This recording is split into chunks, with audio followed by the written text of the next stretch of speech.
Hello friends, welcome everyone. நான் உங்கள் சபரி. பொதுவாக பொண்ணுங்க இருக்கிற வீட்டில் அவங்க ஸ்கூலுக்கு போகிறதா இருந்தாலும், காலேஜுக்கு போகிறதா இருந்தாலும், ஏன் வளர்ந்ததுக்கப்புறம் வேலைக்கே போகும்போது கூட இன்னமும் நிறைய அப்பா அம்மா ஒரே ஒரு அட்வைஸை திருப்பி திருப்பி பண்ணிக்கிட்டு தான் இருக்காங்க. எங்கேயுமே தனியாக நடந்து போயிடாதம்மா, உனக்குன்னு சொல்லிட்டு ஒரு பொண்ணு ஃப்ரெண்ட் இருப்பா பார்த்தியா, அவ கூட மட்டுமே எங்கேயா இருந்தாலும் போ. சுற்றி நிறைய பொண்ணுங்க ஃப்ரெண்ட்ஸை வச்சுக்கோ, அப்பதான் கெட்ட பசங்க கிட்ட இருந்து உனக்கு பாதுகாப்பு. எங்கேயுமே தனியாக போயிடாத, பொண்ணுங்க கிட்ட மட்டுமே பழகு. இந்த மாதிரி இன்னமும் நிறைய அப்பா அம்மா அவங்களோட பொண்ணுங்க கிட்ட சொல்லி சொல்லி தான் வளர்த்துட்டு இருக்காங்க. ஆனா என்னைக்காச்சும் நீங்க யோசிச்சிருக்கீங்களா, தன்னோட பொண்ணுக்கு அந்த பொண்ணுங்க ஃப்ரெண்ட்ஸ்னாலேயே பிரச்சனை வருமா அப்படிங்கறது என்னைக்கா யோசிச்சிருக்கீங்களா? இன்னைக்கு பார்க்க போற சம்பவத்துல சென்னையில வாழ்ந்துட்டு இருந்த நந்தினி அப்படிங்கிற 24 வயது பெண்மணி, சாஃப்ட்வேர் இன்ஜினியர்.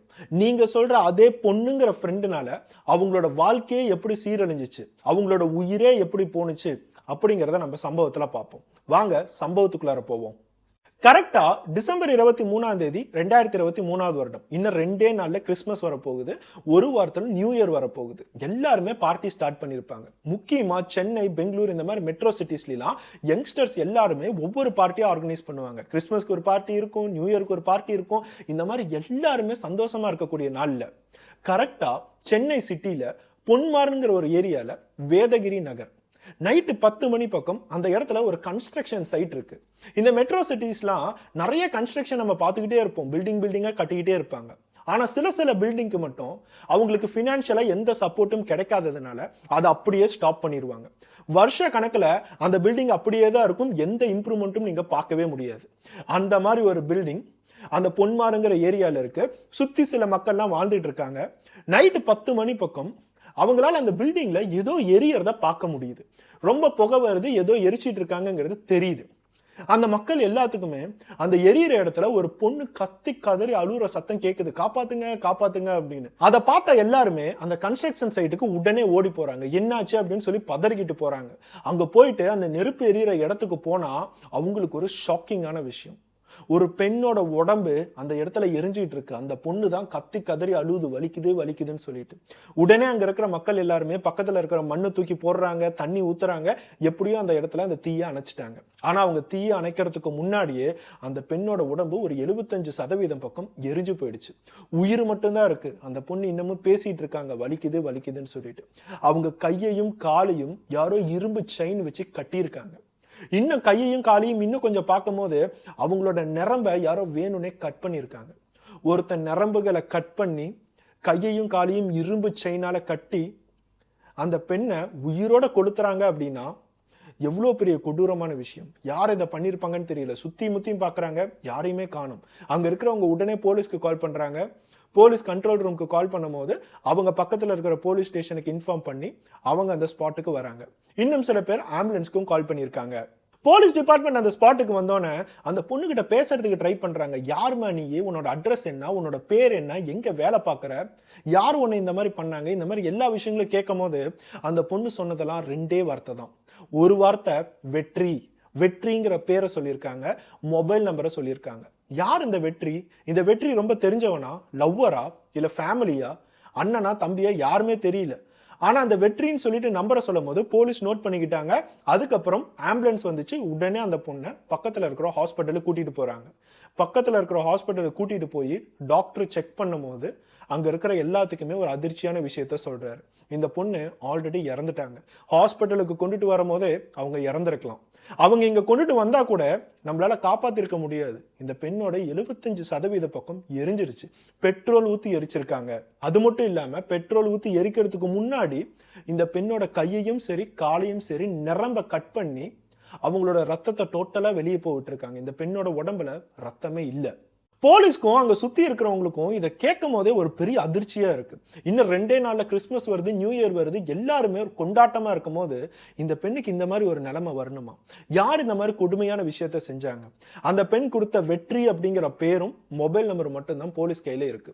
உடனே அந்த மொபைல் நம்பருக்கு கால் பண்றாங்க. கால் பண்ணி நந்தினி யாருங்கிறது உங்களுக்கு தெரியுமா, நீங்க வெற்றியா, நந்தினி இந்த மாதிரி ஹாஸ்பிட்டல்ல இருக்காங்க அப்படின்னு சொல்லும் போது அந்த மொபைலை எடுத்தவர், எனக்கு நந்தினி யாருன்னு தெரியாது, என்னோட பேர் வெற்றி வெற்றியும் இல்ல, நீங்க ராங் நம்பருக்கு கால் பண்ணியிருக்கீங்கன்னு சொல்லி போனை வச்சுட்டான். போலீஸ்க்கு இதை கேட்கும் போது ஒண்ணுமே புரியல. அந்த பொண்ணு உயிரை விடும் போது கூட இந்த பெரிய மொபைல் நம்பர் தான் சொன்னா, ஒருவேளை வழியில மொபைல் நம்பர் ஏதாவது மாத்தி சொல்லியிருப்பாளான்னு சொல்லிட்டு போலீஸ் யோசிச்சுக்கிட்டே இருக்காங்க. அங்க இருக்கிற சில மக்கள்ல ஒரே ஒருத்தவர் மட்டும் அந்த பொண்ணோட பை ஒண்ணு கண்டுபிடிச்சிருக்காரு. அந்த பைக்குள்ளார அந்த பொண்ணோட மொபைல் டீடைல்ஸ் எல்லா விஷயங்களும் இருக்கு. அந்த பை எடுத்து அந்த பெண்ணோட ஐடி கார்டு, மொபைல் நம்பர் எல்லாத்தையும் செக் பண்ணும்போது தான் இந்த பெண்ணோட பேரு நந்தினி அப்படிங்கிறது தெரிய வருது. நந்தினி அந்த சென்னையில ஒரு சாஃப்ட்வேர் கம்பெனில ஒர்க் பண்றாங்க. அந்த சாஃப்ட்வேர் கம்பெனியோட ஐடி கார்டு முதற்கொண்டு அவங்களோட பேக் உள்ளார இருக்கு. ஸோ இப்போ ஐடென்டிட்டி யாருங்கிறது தெரிஞ்சிருச்சு. உடனே அந்த பொண்ணோட மொபைல் எல்லாத்தையும் செக் பண்றாங்க, வீட்டுக்கு இன்ஃபார்ம் பண்றாங்க, அவங்களோட ஃப்ரெண்ட்ஸ் எல்லாத்துக்கும் இன்ஃபார்ம் பண்ணி எல்லாருமே வந்துட்டு இருக்காங்க. அப்பதான் அந்த ஹாஸ்பிட்டலுக்கு வெற்றிமாறன் அப்படிங்கிற ஒருத்தன் வரான். அந்த வெற்றிமாறன் அப்படிங்கிறவனை பார்க்கும் போதுதான் இந்த பொண்ணு இறந்து போகும்போது வெற்றின்னு சொல்லிட்டு ஒரு மொபைல் நம்பர் கொடுத்தா, அவன் தான் இவன் அப்படிங்கிறது தெரிய வருது. அந்த வெற்றி கிட்ட யாருப்பா உனக்கும் நந்தினிக்கு என்ன சம்பந்தம், நீ லவ்வரா அப்படின்னு கேட்கும் போது, நந்தினி என்னோட க்ளோஸ் ஃப்ரெண்டு சார், இந்த மாதிரி ஆயிட்டாங்கன்னு சொல்லிட்டு கேள்விப்பட்டேன், யார் இந்த மாதிரி கொடூரத்தை செஞ்சிருப்பாங்கன்னு எனக்கு தெரியல, பார்க்கலான்னு சொல்லி வந்தேன்னு சொல்லிட்டு அந்த இடத்துல கண்ணீர் விட்டு அழுதுகிட்டு இருந்தான். போலீஸ்க்கு இதை பார்க்கும் போது அவங்களுக்கு ஒண்ணுமே புரியல. வெற்றியை எதனால அந்த பொண்ணு கடைசியா சொன்னா, அவன் தான் குற்றவாளியா இல்ல அவன் தான் நெருக்கமான ஒரு ஃப்ரெண்ட் அப்படிங்கறதுனால சொல்லியிருக்காளா, இவன் மேல கோவப்படுறதா பரிதாபப்படுறதா போலீஸ்க்கு ஒண்ணுமே புரியல. ஆனா இப்ப வெற்றி குற்றவாளியே இல்லையா அப்படிங்கறத கண்டுபிடிக்கணும். ஏன்னா வெற்றி மேல அவங்களுக்கு ஒரு டவுட் வந்துருச்சு. அதனால அடுத்தது என்ன பண்ணிருக்காங்கன்னா, வெற்றியோட மொபைல் நம்பரை வாங்கியிருக்காங்க. இன்னொரு சைடு நந்தினியோட மொபைலையும் செக் பண்ணியிருக்காங்க. அவங்களோட கடைசி நெட்வொர்க் லொகேஷன் டவர் எல்லாத்தையும் செக் பண்ணும் போது நந்தினி எரிஞ்சிட்டு இருக்கும் போது வெற்றியோட மொபைல் லொகேஷன் எங்க இருக்குங்கிறத செக் பண்ணியிருக்காங்க. அதுவும் அதே கன்ஸ்ட்ரக்ஷன் சைட்ல தான் இருக்கு. சோ இப்போ போலீஸ்க்கு தெளிவா ஒரு விஷயம் புரிஞ்சிருச்சு. நந்தினியோட உடம்பு எரிஞ்சிட்டு இருக்கும் போது வெற்றிமாறன் அப்படிங்கிறவன் அதே இடத்துல தான் இருந்திருக்கான். சுத்தி எல்லா மக்களும் ஓடி வரும்போது அவன் அங்க இடத்த விட்டு எஸ்கேப் ஆயிட்டான். இப்போ ஹாஸ்பிட்டல்ல வந்து அழுது நடிச்சிட்டு இருக்கான் அப்படிங்கிறது தெரிய வருது. உடனே வெற்றிமாறன் அரெஸ்ட் பண்றாங்க, கஸ்டடியில வச்சு அவங்களோட ஸ்டைல்ல விசாரிக்கிறாங்க. ஆரம்பத்துல எனக்கு ஒண்ணுமே தெரியாது அப்படின்னோட க்ளோஸ் ஃப்ரெண்ட், நான் பாட்டுக்கு ஒரு கவலையில இருக்க, நீங்க என்னன்னா என்ன விசாரிச்சுட்டு இருக்கீங்கன்னு சொல்லிட்டு எவ்வளவோ ஆக்ஷன் கொடுத்தான். ஆனா போலீஸ் ஒரே ஒரு விஷயத்த கண்டுபிடிச்சிட்டாங்க. இந்த பொண்ணு எரியும் போது அவன் பக்கத்துல தான் இருந்திருக்கான். இவனை விசாரிக்கிற விதத்துல விசாரிச்சோம் அப்படின்னா எல்லா உண்மையும் வருங்கிறது போலீஸ்க்கு நல்லாவே தெரியும். போலீஸோட என்கொயரியை தாங்க முடியாம வெற்றிமாறன் ஒவ்வொரு உண்மையா சொல்ல ஆரம்பிக்கிறான். அவன் சொன்ன உண்மை, நான் தான் சார் நந்தினியை கொலை பண்ணேன், நான் தான் பத்தி விட்டேன், சுத்தி சில மக்கள்லாம் வராங்கன்னு தெரிஞ்சு அந்த இடத்த விட்டு பயந்து ஓடி போயிட்டேன் அப்படிங்கிறத சொல்றான். போலீஸ்க்கு இது ஒன்றும் ஆச்சரியம் இல்லை, நீ தான் கொலைகாரன்னு தெரிஞ்சுதான் உன்னை கூட்டிட்டு வந்து நாங்க என்கொயரியே பண்றோம்.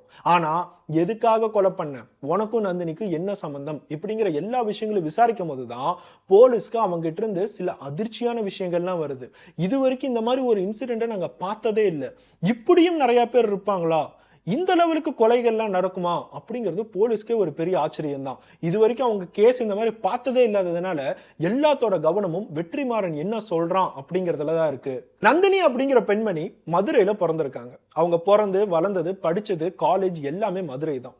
அப்பா அம்மாவோட ரொம்ப செல்ல பொண்ணு, எல்லாத்துட்டையும் ஃப்ரெண்ட்லியா இருப்பாங்க, விளையாட்டுத்தனமான பொண்ணு, எல்லாத்துலையுமே சிரிச்சு சிரிச்சு பேசுவாங்க. அதுதான் அவங்களோட நல்ல குணமே. அந்த பொண்ணுக்கு பாசிட்டிவிட்டி மட்டும்தான், எல்லாத்துலையுமே பாசிட்டிவா பேசி நல்லா படிக்கிற பொண்ணு கூட. அவங்க காலேஜ்லாம் முடிச்சதுக்கு அப்புறம் எப்பயும் போல நம்ம ஒரு சாஃப்ட்வேர் ஐடி ஃபீல்ட்லாம் போய் எல்லாத்தையும் மாதிரி நாமளும் ஜாலியா இருக்கலாம், நம்மளோட வாழ்க்கையை நல்லபடியா வாழலாம்னு சொல்லிட்டு அவங்க ஒரு ஐடி ஃபீல்டுக்கு ட்ரை பண்ணியிருக்காங்க. சென்னையில ஒரு நல்ல சாஃப்ட்வேர் கம்பெனில அவங்களுக்கு ஒரு சாஃப்ட்வேர் இன்ஜினியரா வேலை கிடைச்சிருக்கு. ஆனா இந்த பொண்ணோட லைஃப் பார்க்கும்போது நல்லா படிச்சிருக்கா, அப்பா அம்மாவோட செல்லமா இருந்திருக்கா, சுத்தி எல்லா ஃப்ரெண்ட்ஸுமே வச்சிருக்கா, போதாததுக்கு நந்தினிக்கு சென்னையில ஒரு சாஃப்ட்வேர் இன்ஜினியர் வேலை கிடைக்குது, மாசம் மாசம் சம்பளம் போடுறாங்க. இதை விட நந்தினிக்கு என்ன வேணும், ஜாலியா தானே இருந்திருக்கான்னு நினைச்சா அதுதான் மிகப்பெரிய தப்பு. நந்தினி ஸ்கூல் படிக்கும் போது அவங்களுக்கு ஒரு க்ளோஸ் ஃப்ரெண்ட் இருந்தாங்க. அந்த பொண்ணோட பேரு பாண்டி மகேஸ்வரி. நந்தினிக்கும் அந்த பொண்ணுக்கும் ஒரே வயசு தான். சின்ன வயசுல இருந்து சைல்ட்ஹுட் ஃப்ரெண்ட்னு சொல்லுவாங்கல்ல, ஃபர்ஸ்ட் ஸ்டாண்டர்ட் செகண்ட் ஸ்டாண்டர்ட்னு சொல்லிட்டு ஸ்கூல் படிக்கும் போது ஒவ்வொரு கிளாஸ்லயுமே இந்த பாண்டி மகேஸ்வரியும் நந்தினியும் க்ளோஸ் ஃப்ரெண்ட்ஸா இருந்திருக்காங்க. 10வது படிக்கிற வரைக்கும் இவங்க க்ளோஸ் ஃப்ரெண்டா இருந்தபோது தான் நந்தினிக்கு ஒரு விஷயங்கள் உணர முடியுது.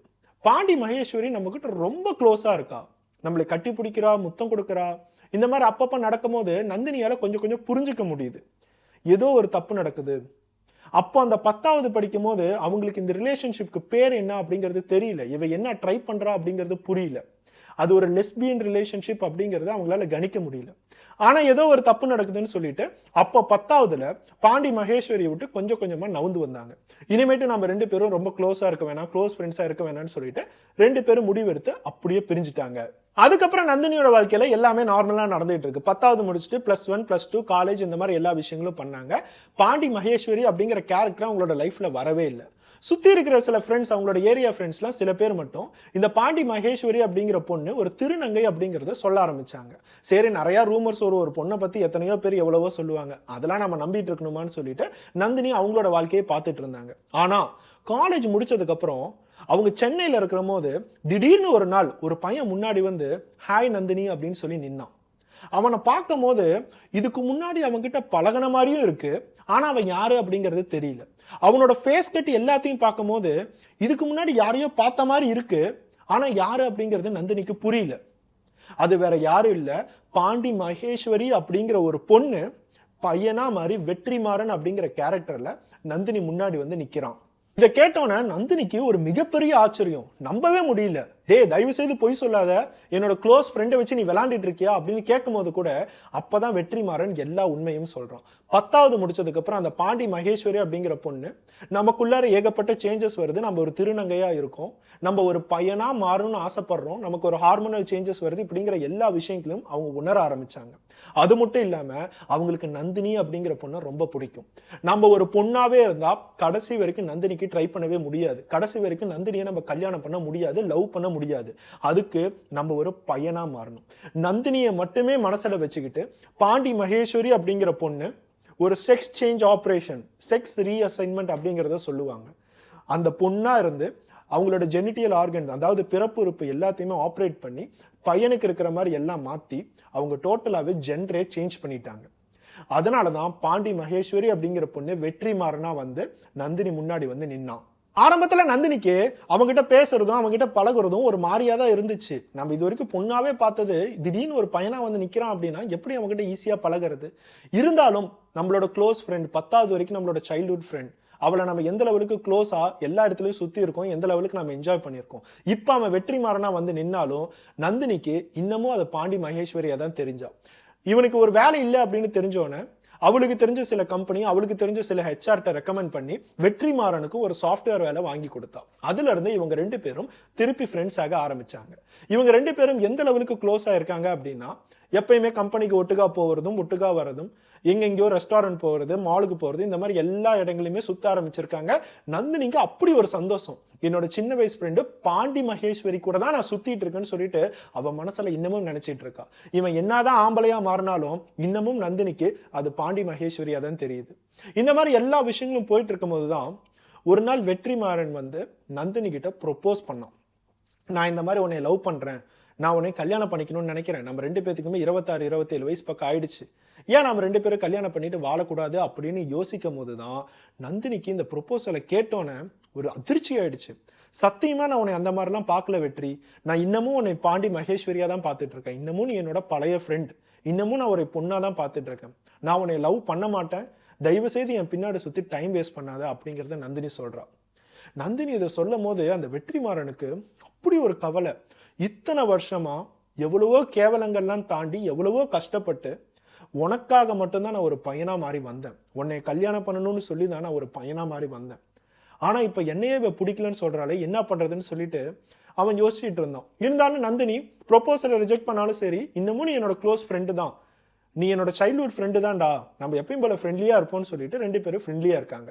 ஆனா இன்னொரு சைடு வெற்றிமாறனோட மனசுல கண்டிப்பா ஃப்ரெண்ட் இல்ல, இவளை தான் நான் கல்யாணம் பண்ணிக்குவேன், இவ தான் என்னோட மனைவி, இவளை தான் நான் லவ் பண்றேன்னு சொல்லிட்டு நந்தினி மேல ஓவர் பொசசிவா சுத்திட்டு இருந்தான். டெய்லியும் காலையில நந்தினியோட ஹாஸ்டலுக்கு போறதும் நந்தினியை பிக்கப் பண்றதும், எங்க பார்த்தாலும் வெற்றிமாறன் கூட தான் நந்தினியை பார்க்குற மாதிரி இருக்கும். இந்த மாதிரி எல்லா விஷயங்களும் நடந்துட்டு இருக்கும் போது தான் நந்தினிக்கு அவங்களோட கம்பெனியில் இருக்கிற ஒரு பையன் மேல கொஞ்சம் கொஞ்சம் இன்ட்ரெஸ்ட் வந்துச்சு. அது லவ் அப்படிங்கிறத சொல்ல முடியாது, கிரஷ் அப்படிங்கிறத சொல்லலாம். சரி, அந்த பையன் மேல இன்ட்ரெஸ்ட் எடுத்து அவன் கூட கொஞ்சம் பழகி அவன் நல்ல பையனா கெட்ட பையனான்னு தெரிஞ்சுதானே அவனை லவ்வே பண்ண முடியும். இந்த மாதிரி நந்தினிக்கு அந்த பையன் மேல ஒரு இன்ட்ரெஸ்ட் வந்துச்சு, அதனால அடிக்கடி அந்த பையன் கூட சுத்த ஆரம்பிச்சாங்க. இது வெற்றிமாறனுக்கு டோட்டலா பிடிக்கவே இல்லை. அவன் எந்த லெவலுக்கு பொசசிவா இருக்கானா, நந்தினி கூட யாரு பழகினாலும் சரி அவங்களையும் கொலை பண்ணுவேன், நந்தினியும் கொலை பண்ணுவேன் அப்படிங்கிற லெவலுக்கு பொசசிவா இருந்திருக்கான். நந்தினி வேற ஒருத்த மேல இன்ட்ரெஸ்ட் காட்டுறதை இவனால தாங்க முடியல. 7 8 வருஷங்களா நான் கஷ்டப்பட்டு என்னோட ஜெண்டரையே மாத்திட்டு நான் இவளுக்காக வந்திருக்கேன். ஆனா இவ என்னைய பொருட்படுத்தாம எவனோ பின்னாடி சுத்துறாளேன்னு சொல்லிட்டு அவனுக்கு கோபம் வர ஆரம்பிச்சிச்சு. நந்தினிக்கும் இது கொஞ்சம் கொஞ்சமா புரிய வந்துச்சு. இவன் நம்ம மேல கோவமா இருக்கான், ரொம்ப பொசசிவா இருக்கான் அப்படின்னு சொல்லிட்டு கொஞ்சம் கொஞ்சமா வெற்றிமாறனை அவாய்ட் பண்ண ஆரம்பிச்சா. 3 மாசம் பக்கம் இவங்க 2 பேரும் பேசவே இல்ல. இவங்க 2 பேத்துக்குள்ளார இந்த மாதிரி ஒரு மிஸ் அண்டர்ஸ்டாண்டிங் வந்ததுனால நந்தினி பாட்டுக்கும் அந்த பையன் புடிச்ச பையன் கிட்ட பேச ஆரம்பிச்சா, பழக ஆரம்பிச்சா, ஊரை சுத்த ஆரம்பிச்சா. அப்பதான் வெற்றிமாறன் கோவப்பட்டு ஒரு டிசிஷன் எடுத்தான். இவளுக்காக இத்தனை வருஷமா கஷ்டப்பட்டு இவ்வளவு விஷயங்கள் பண்ணது எல்லாமே வேஸ்ட். இப்ப என்னோட வாழ்க்கையே ஒரு கேள்விக்குறியா இருக்கு. இந்த நந்தினியை நான் பழி வாங்காம விட மாட்டேன், இந்த நந்தினியை கொலை பண்ணியே அவன் சொல்லிட்டு வெற்றிமாறன் தீர்மானம் பண்ணான். கரெக்டா டிசம்பர் 23 2023 வருடம் நந்தினிக்கு பிறந்த நாள்.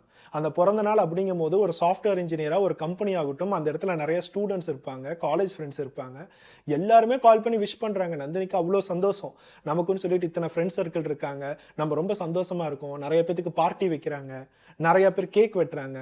இந்த மாதிரி எல்லா விஷயங்களும் தாண்டி கடைசியா வெற்றிமாறனும் கால் பண்ணோம். வெற்றிமாறன் கால் பண்ணி, இனிமேட்டு நான் உங்ககிட்ட லவ் மேட்டரை பத்தியே பேச மாட்டேன், உன்னோட பர்த்டேக்காக மட்டும்தான் நான் கால் பண்ணேன். நம்ம 2 பேருமே எந்த லெவலுக்கு சைல்ட்ஹுட் ஃப்ரெண்ட், நம்ம ஃபர்ஸ்ட் ஸ்டாண்டர்ட்ல இருந்து ஃப்ரெண்டா இருக்கோண்டி, என் கூட உனக்கு டைம் ஸ்பெண்ட் பண்ணணும்னு தோணலையா, நீ வா நம்ம எங்கேயாச்சும் சுத்துவோம், நம்ம கோயிலுக்கு போயிட்டு வரலாம் அப்படின்னு சொல்லிட்டு கூப்பிடுறான். நந்தினியும் சரி 3 மாசம் கழிச்சு இவன் நம்ம கிட்ட பேசுறான், இவன் நம்மளோட க்ளோஸ் ஃப்ரெண்டு தானேன்னு சொல்லிட்டு திருவான்மியூர் பீச்சுக்கு போறாங்க, கோயிலுக்கு போறாங்க, இந்த மாதிரி எல்லா இடங்களும் சுத்துறாங்க. எல்லா இடங்களும் சுத்திட்டு நைட்டு 10 மணி பக்கம் அந்த பைக்ல நந்தினியை கூட்டிட்டு பொன்மார் அப்படிங்கிற ஏரியாவுக்கு வரோம். அந்த ஏரியால வேதகிரி நகர் அப்படிங்கிற ஒரு ரோடு இருக்கு. பேசிக்கா அந்த இடத்துல ஆள் நடமாட்டம் எதுவும் இருக்காது, நிறைய ஃபாரஸ்ட் ஏரியா இருக்கும். அந்த இடத்துல ஒரு கன்ஸ்ட்ரக்ஷன் சைட் மட்டும் ரொம்ப நாளா கட்டி முடிக்காமே இருக்கு. ஃபினான்ஷியல் ப்ராப்ளமால அதை அப்படியே நிறுத்தி வச்சுட்டாங்க. அந்த இடத்துக்கு நந்தினியை கூட்டிட்டு போறோம். நந்தினிக்கு இது ஒரு பெரிய டவுட்டாவே இருந்துச்சு. எதுக்கு நம்ம இந்த இடத்துக்கு கூட்டிட்டு வரான், என்னடா எதுக்குடா கூட்டிட்டு வரேன்னு கேட்கும் போது, உனக்கு ஒரு சர்ப்ரைஸ் வச்சிருக்கேன், உன்னோட பர்த்டேக்கு நான் ஒரு சர்ப்ரைஸான கிஃப்ட் தரணும், வாழ்க்கையில இந்த மாதிரி ஒரு சர்ப்ரைஸை நீ பார்த்திருக்கவே மாட்டேன் அப்படின்னு சொல்லிட்டு நந்தினி கிட்ட ஆசை காட்டுறான். நந்தினிக்கும் ரொம்ப எக்ஸைட்மெண்ட்டா இருக்கு. அப்படி என்ன இவன் சர்ப்ரைஸ் காட்டுறான், ஒருவேளை அந்த பில்டிங்ல போய் எனக்குன்னு சொல்லிட்டு கேக் வெட்ட போறானா, இந்த மாதிரி எவ்வளவோ எதிர்பார்ப்புகளோட அந்த பில்டிங்கிட்ட போறாங்க. அந்த பில்டிங்க்கு மேலே ஏறி கண்ணை 2த்தையும் மூட சொல்றான். நந்தினியும் கண்ணை க்ளோஸ் பண்றாங்க. கண்ணை க்ளோஸ் பண்ணதுக்கு அப்புறம் இந்த வெற்றிமாறன் நந்தினிக்கு பின்னாடி போய் அவங்களோட கை 2த்தையும் பின்னாடி கொண்டுட்டு வந்து ஒரு இரும்பு செயினால கையை கட்டி போடுறான். நந்தினிக்கு அதை பண்ணோனையே பயமாயிடுச்சு. டே கையை விடுறா, எதுக்குற கையை கட்டி போட்டுட்டு இருக்க அப்படின்னு கேட்கும் போது கூட வெற்றிமாறன் என்ன சொல்றான், கொஞ்சம் அமைதியா இரு, உனக்கு ஒரு பெரிய சர்ப்ரைஸ் வச்சிருக்கேன், அதுக்காக தான் நான் கட்டி போடுறேன்னு சொல்லிட்டு காலம் முதற்கொண்டு ஒரு இரும்பு செயினால கட்டிட்டான். அந்த பொண்ணு தன்னோட ஃப்ரெண்ட், தன்னோட சைல்ட்ஹுட் ஃப்ரெண்டான பாண்டி மகேஸ்வரி, அவ தானே நமக்கு சர்ப்ரைஸ் தரா அப்படின்னு சொல்லிட்டு இன்னமும் நம்பிக்கிட்டே இருந்திருக்கா. கையையும் காலையும் கட்டி போட்டதுக்கு அப்புறம் அவன் பாக்கெட்ல இருந்த ஒரு கத்தியை எடுத்து அந்த நந்தினியோட கையையும் சரி காலில் இருக்கிற நரம்பையும் கட் பண்ணி விட்டுருக்கான். அவ கை காலில் இருந்து ரத்தம் ஒழுவுது. அவ கத்தி கதறி அழுவுறா, வலிக்குதுரா வலிக்குதுரா என்னடா பண்ற அப்படின்னு சொல்லிட்டு கத்தறான். அவன் கத்திட்டு இருக்கும் போதே அவன் கொண்டுட்டு வந்த பெட்ரோல் கேனை எடுத்து நந்தினி மேல அப்படியே ஊத்தி தீப்பெட்டி எடுத்து அப்படியே பத்த வைக்கிறான். அந்த பொண்ணோட உடம்பு ஃபுல்லா நெருப்பு பரவுது. வலி தாங்காம அப்படி கத்தி கதறி அழுகுறா. அவ கத்தும் போதுதான் சுத்தி இருக்கிற சில மக்கள் அங்க எரிஞ்சிட்டு இருக்கிறத பார்த்துட்டு காப்பாத்தணும்னு சொல்லிட்டு வந்திருக்காங்க. அவங்க எல்லாருமே வரும்போது இவன் அதை பார்த்து அந்த இடத்த விட்டு எஸ்கேப் ஆயிட்டான். இதுதான் பாண்டி மகேஸ்வரி அப்படிங்கிற வெற்றிமாறன் போலீஸ்க்கு கொடுத்த வாக்குமூலம். போலீஸ்க்கு இதை கேட்கும் போதே ஒரு பெரிய ஆச்சரியமா இருக்கு. இந்த பொண்ணோட சைல்ட்ஹுட் ஃப்ரெண்ட் ஒரு பொண்ணா இருக்கும் போது இந்த நந்தினியை காதலிச்சு இந்த நந்தினியை கல்யாணம் பண்ணிக்கணுங்கிற ஒரே நோக்கத்தோட அவங்களோட ஜெண்டரை முதற்கொண்டு மாத்தி ஆபரேஷன்லாம் பண்ணி 7 வருஷம் கழிச்சு அதே பொண்ணு முன்னாடி போய் நின்று இவ்வளவு விஷயங்கள் நடத்தியிருக்கான். ஆனா நந்தினிக்கு உண்மையாலுமே அவன் மேல ஆசை இருக்கா, பாண்டி மகேஸ்வரியா இருக்கும் போதாவது அந்த நந்தினிக்கு ஆசை இருந்துச்சா, இப்படிங்கிற எந்த விஷயங்களுமே கேட்காம கடைசியா நந்தினியை கொலை பண்ணியிருக்கான். நந்தினியோட அப்பா அம்மாவுக்கு இதை கேட்டுட்டு என்ன பண்றதுனே தெரியல. ஸ்கூல் போகும்போது காலேஜ் போகும்போது சுத்தி எல்லாத்தையும் பொண்ணுங்க ஃப்ரெண்ட்ஸா வச்சுக்கோமா, பொண்ணுங்க கிட்ட மட்டும் பழகுமா, பசங்க கிட்ட பழகிராதமா, பொண்ணுங்க தாமா உனக்கு பாதுகாப்பா இருப்பாங்கன்னு சொல்லி சொல்லி வளர்த்தனமே. அப்படிப்பட்ட அந்த பாண்டி மகேஸ்வரிங்கிற பொண்ணே கடைசியா நம்மளோட பொண்ணை கொலை பண்ணிட்டாலேங்கிறத அவங்களால ஏத்துக்க கூட முடியல. நம்மளாலதான் எப்படி ஏத்துக்க முடியும்? இந்த மாதிரி விஷயங்கள்லாம் நம்ம பாக்குறது எவ்வளவு புதுசா இருக்கு. இந்த சம்பவத்தை நான் உங்ககிட்ட சொல்லும் போது கொஞ்சம் மாதங்களுக்கு முன்னாடி பார்த்த ஒரு படம் தான் எனக்கு ஞாபகத்துக்கு வருது. அந்த படத்துல இதே மாதிரி கதை தான், இதே ஸ்டோரி வச்சு ட்ரூ ஈவெண்ட்ஸ் தான் அந்த ஸ்டோரி எடுத்திருக்காங்களா இல்ல அவங்களா யோசிச்சு எடுத்தாங்களா அப்படிங்கிறது எனக்கு தெரியல. ஓடிடில தான் பார்த்தேன். அது ரொம்ப ஃபேமஸான படமும் இல்லை. ஆனா அந்த படத்துல கடைசியா ஹீரோவும் ஹீரோயினும் சேர்ந்துருவாங்க. நந்தினியும் வெற்றிமாறனும் சேர்ந்துருவாங்க. ஆனா இந்த உண்மையான சம்பவத்துல வெற்றிமாறனை கடைசி வரைக்கும் நந்தினி ஒரு ஃப்ரெண்டா தான் பார்த்திருக்காங்க. வெற்றிமாறன் கோவத்துல நந்தினியை கொலை பண்ணிட்டான். இந்த வீடியோ பார்த்துட்டு இருக்க எல்லாருக்கும் நான் ஒரே ஒரு விஷயத்தை கிளியரா சொல்றேன். இப்ப நம்ம இருக்கிற 2024வது வருடம், ஏன் இன்னும் 10 வருஷம் கழிச்சு கூட lesbian relationship, K relationship, bisexual, homosexual இந்த மாதிரி எல்லா விஷயங்களும் நீங்க காதுபட கேட்டுக்கிட்டு தான் இருப்பீங்க. ஏன் இப்பவே நிறைய பேர் நாங்க கே ரிலேஷன்ஷிப்ல இருக்கோம், லெஸ்பியன் ரிலேஷன்ஷிப்ல இருக்கோம்னு சொல்லிட்டு ஓப்பனா சொல்றாங்க. இதெல்லாம் நூற்றாண்டுகளுக்கு முன்னாடியே இந்த மாதிரி விஷயங்கள்லாம் நடந்துச்சு.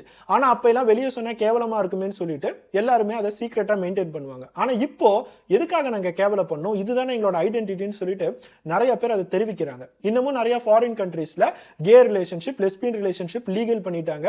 மேரேஜ் கூட அலோவ் பண்றாங்க. இந்தியால கூட நிறைய இடங்கள்ல நடந்திருக்குன்னு சொல்லி நான் கேள்விப்பட்டிருக்கேன். இதெல்லாம் நான் எதுக்காக சொல்றேன்னா, இந்த இடத்துல வெற்றிமாறன் அப்படிங்கிறவன் உண்மையாலுமே நந்தினியை லவ் பண்ணியிருக்கான். பாண்டி மகேஸ்வரியா இருந்து 10வது படிக்கும் போது நந்தினியை லவ் பண்ணி அந்த நந்தினி ஏத்துக்கலன்னு சொல்லிட்டு அடுத்த 7 வருஷம் ஒருத்தன் தன்னோட ஜெண்டரையே மாத்தி ஆனா அதே நந்தினி கிட்ட ப்ரொபோஸ் பண்றான் அப்படின்னா அவன் எந்த லெவலுக்கு ட்ரூவா லவ் பண்ணியிருப்பான். இதெல்லாம் எதுக்காக நான் சொல்றேன்னா, இந்த இடத்துல நிறைய பேர் இந்த இன்சிடென்ட்டை பார்க்கும்போது எப்படி பாண்டி மகேஸ்வரி அப்படிங்கிற பொண்ணு பையனா மாறினா மட்டும் நந்தினியை லவ் பண்ணிட முடியுமா, அது எப்படி சாத்தியமாகும்னு சொல்லிட்டு நிறைய பேர் யோசிப்பீங்க.